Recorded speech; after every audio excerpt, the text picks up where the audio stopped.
जानना चाहते हैं कि 2026 सोना खरीदने के लिए कितना ठीक है, क्या निवेश करना चाहिए, अगर कर रहे हैं तो किन बातों का आपको ध्यान रखना है, कौन सी चीजें हैं जो आपको दिमाग में रखनी है, ये आज हम एक्सपर्ट से समझेंगे। हमारे साथ मार्केट एक्सपर्ट मिस्टर शरद कोहली जी जुड़ गए हैं। शरद जी, बहुत स्वागत है आपका न्यूज़ 18 पर। नमस्कार ऋतु, आपको और न्यूज़ 18 के सभी फॉलोअर्स, व्यूअर्स, सब्सक्राइबर्स, दर्शकों को मेरा अभिनंदन। बिल्कुल, तो शरद जी, सबसे पहला सवाल तो यही बनता है कि 2026 क्योंकि शुरू हो चुका है, गोल्ड में निवेश के लिए 2026 कितना सेफ रह सकता है? देखिए, उतार चढ़ाव तो बहुत देखने को मिलेंगे और जो लोग गोल्ड सिल्वर में इंटरेस्ट रखते हैं, अगर गोल्ड की बात हो रही है, पहले गोल्ड की करता हूँ, तो उतार चढ़ाव आपको मिलेंगे। क्योंकि क्या होता है कि गोल्ड को समझने के लिए हमें ये देखना होगा कि गोल्ड में कौन लोग निवेश करते हैं। गोल्ड में दुनिया भर के सेंट्रल बैंक्स निवेश करते हैं, जो कि बड़ी मात्रा में गोल्ड खरीदते हैं। और गोल्ड आपको पता ही होगा ज्वेलरी बनाने के काम आता है, तो आप महिलाएं, आपसे बेहतर कौन जानेगा।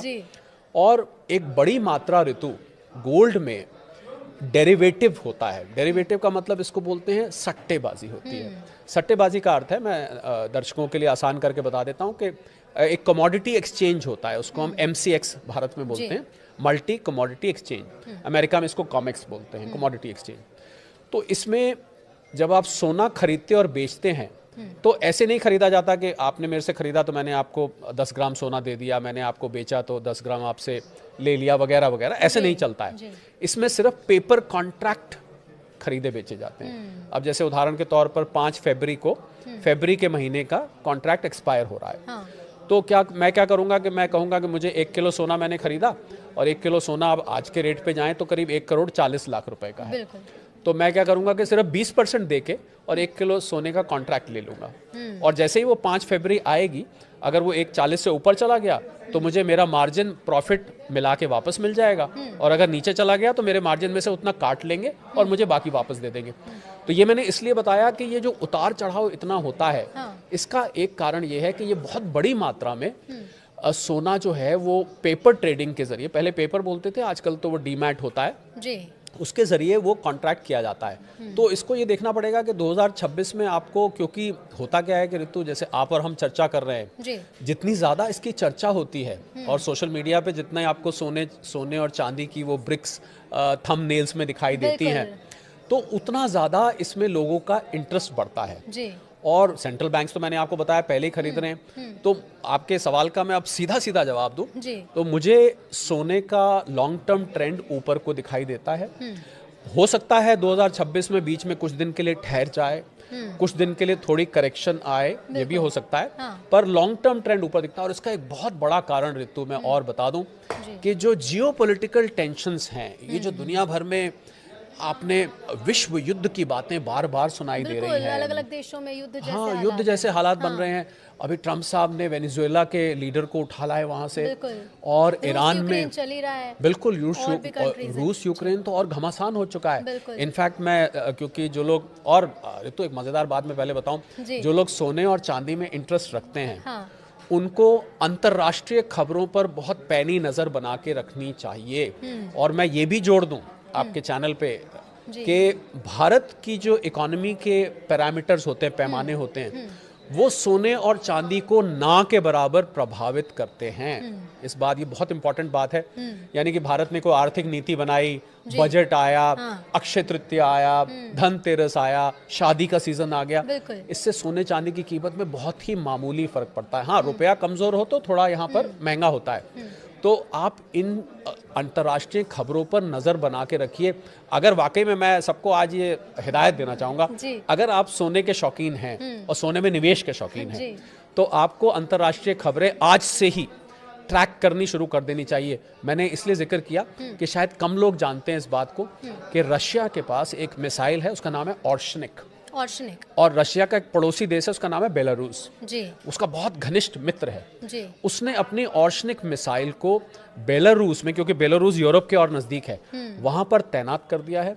और यूरोप के जो बड़े देश हैं, जिसमें फ्रांस में पेरिस उसका कैपिटल है, यूके का कैपिटल लंदन है, जर्मनी का कैपिटल बर्लिन है, पोलैंड का कैपिटल वॉर्सो है, मैं 4 नाम ले रहा हूँ, और भी देश हैं। उसने इसको निशाना साध दिया है उन देशों की तरफ, और ये मिसाइल न्यूक्लियर हेड कैरी करती है।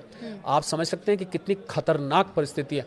हम लोग ना यहाँ पर क्या है ऋतु, हम लोग अपने देश की खबरों में इतने खो जाते हैं। कि इंटरनेशनल मामलों में ध्यान ही नहीं दे रहे लालू हैं। प्रसाद जी क्या कर रहे हैं, तेजस्वी क्या कर रहे हैं, अखिलेश जी क्या कर रहे हैं, हमारे नीतीश बाबू क्या कर रहे हैं, हमारे छत्तीसगढ़ में क्या हो रहा है, एमपी में क्या हो रहा है, राजस्थान में, कि हम अंतर्राष्ट्रीय खबरों को भूल ही जाते हैं, जबकि दुनिया तो बहुत बड़ी है। तो मुझे लग रहा है सोने चांदी के निवेशकों को और ट्रेडर्स को अगर वो अंतर्राष्ट्रीय खबरें नहीं खंगाल रहे तो वो हमेशा ही असमंजस में बने रहेंगे, उनको कुछ नहीं पता लग पाएगा कि क्या खबरों को देखकर वो कैसे समझे? जैसे आप तो मार्केट एक्सपर्ट है, तो बता देंगे कि चलिए 2026 कितना सेफ है या फिर सोने में निवेश कितना सेफ है। लोगों ने देखना शुरू भी किया है, तो वो उससे कैसे आकलन कैसे करें कि निवेश ठीक है या नहीं? बहुत आसान है। हाँ। ऋतु बहुत आसान है। जब जब आपको लगे कि ये जियोपॉलिटिकल टेंशन बढ़ रही है, जब आपको लगे एक मिसाइल चली, एक रॉकेट चला, ईरान के लीडर ने ये स्टेटमेंट दिया, पुतिन साहब ने कहा मैं छोड़ूंगा नहीं, ट्रंप साहब ने कहा कि अब तो मैं लेकर रहूंगा ग्रीनलैंड को, तो जब जब आपको इस प्रकार की स्टेटमेंट सुनाई दें, समझ लीजिए सोना खुश हो रहा है। खुश हो रहे का मतलब है कि समझ लीजिए कि सोना ऊपर जा रहा है। तो कुल मिला के अगर दूसरी भाषा में कहे तो जब जब जियोपॉलिटिकल टेंशन बढ़ेगी, सोना और चांदी आपको ऊपर जाते हुए दिखाई देंगे। तो एक तो दर्शक इस बात का ट्रैक रख सकते हैं, एक और वो ट्रैक रख सकते हैं, डॉलर को भारतीय रुपए के खिलाफ नहीं, पर बाकी 4 करेंसीज का मैं नाम ले रहा हूं, Swiss franc, euro, Japanese yen और ब्रिटिश पाउंड। इन 4 करेंसीज के खिलाफ अगर आपको डॉलर कमजोर होता दिखाई दे, समझ लीजिए सोना रॉकेट होने के लिए तैयार है। तो ये दर्शकों को नोट कर लेना चाहिए कि भारतीय करेंसी के अलावा जो 4 आपने नाम बताया, अगर इनके खिलाफ डॉलर जा रहा है तो कमजोर हो रहा है। और पिछले 1 साल में ऋतु मैं बताऊंगा, पिछले 1 साल में 50 साल में सबसे ज्यादा गिरावट इन 4 करेंसीज के खिलाफ आई है। रुपए के मुकाबले तो 90 से ऊपर चल रहा है। मुझे लगता है कि कोई दर्शक ध्यान भी नहीं देते होंगे कि दुनिया में क्या चल रहा है, और हम सोने में अगर निवेश करें तो हमें किन चीजों पर ध्यान देना है। बहुत काम की चीज यही बताना। और एक खबर और पर नजर रखें, अगर कहीं से रख सका, मुझे लगता है न्यूज 18 से बढ़िया कोई प्लेटफॉर्म नहीं है जो आपको ये बताएगा। आप ये ध्यान रखिए कि सेंट्रल बैंक्स दुनिया के, सेंट्रल बैंक कहते हैं जैसे भारत में रिजर्व बैंक है, अमेरिका में फेडरल रिजर्व है, इंग्लैंड में बैंक ऑफ इंग्लैंड है, अगर ये सेंट्रल बैंक्स कभी भी अपने सोने के भंडार बेचने शुरू करते हैं तो आपको एक निवेशक के तौर पे उसमें से पतली गली में से बाहर निकल जाना चाहिए। आपको बेच के एक तरफ हो जाना चाहिए, क्योंकि ये बहुत बड़ी मात्रा में बेचेंगे और एकदम प्राइस करेक्शन आ सकता है। तो मैंने देखिए आपको 3-4 ऐसे पैमाने बता दिए हैं। अगर आप न्यूज खंगाल के या न्यूज 18 के जरिए अगर आप ये निकाल लें तो आप हमारा सिर्फ पॉडकास्ट देख लीजिए, आप समझ जाएंगे कि गोल्ड में निवेश कितना सेफ है। अच्छा, भारतीय बाजार की अगर हम बात करें, क्योंकि खरमास खत्म होने वाला है, शादी का सीजन शुरू होगा। हालांकि जिनकी शादी होने वाली उन्होंने तो गोल्ड खरीद लिया होगा, लेकिन उसके बाद हम देखते हैं कि शादी का सीजन शुरू हो जाता है तो गहने खरीदने वाले लोगों की संख्या बढ़ जाती है। सब अपनी बच्ची को गहने देना चाहते हैं, गोल्ड में निवेश भी करते हैं।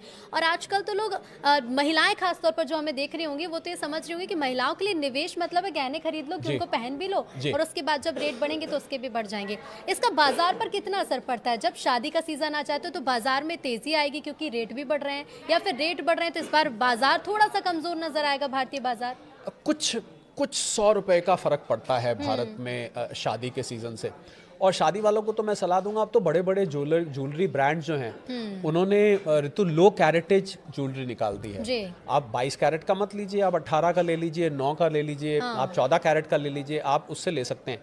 ज्वेलरी में निवेश नहीं करना चाहिए, क्योंकि ज्वेलरी को आप निवेश करेंगे तो आपका मेकिंग चार्जेस कट जाएगा और आपकी उसमें इम्प्योरिटी, जिसको गांव की भाषा में खोट कहते हैं, वो खोट निकाल दी जाती है, तो उससे आपका रिटर्न उसमें कम हो जाता है। तो अगर आपको गोल्ड लेना है निवेश के लिए तो आप बिस्किट्स ले सकते हैं, कॉइन्स ले सकते हैं, और सबसे अच्छा तरीका तो ऋतु ETF है। तो जहां तक आपने शादी की बात करी, मुझे लग रहा है आप शादी जो लोग कर रहे हैं उनको समझ में आ गया है कि भैया अगर किसी ने अपनी बेटी को मान लीजिए 5 तोले देना था, 50 ग्राम देना था, अब वो बेचारे 10 ग्राम ही मुश्किल से खरीद पा रहे हैं या 20 ग्राम खरीद पा रहे हैं। तो कोई बात नहीं, मुझे लग रहा है, देखिए तो आप ये बात मानेंगे, आप महिलाएं, आप इस बात से कुछ समझ सकती हैं। आप जब शादी में पहन के जाते हैं और रील बनानी होती है, फोटो खिंचवानी होती है, थोड़ी ना कोई पूछता है ये मैडम जरा बताइए कितने कैरेट का आपने पहना हुआ, ऐसे कौन पूछता है? आपने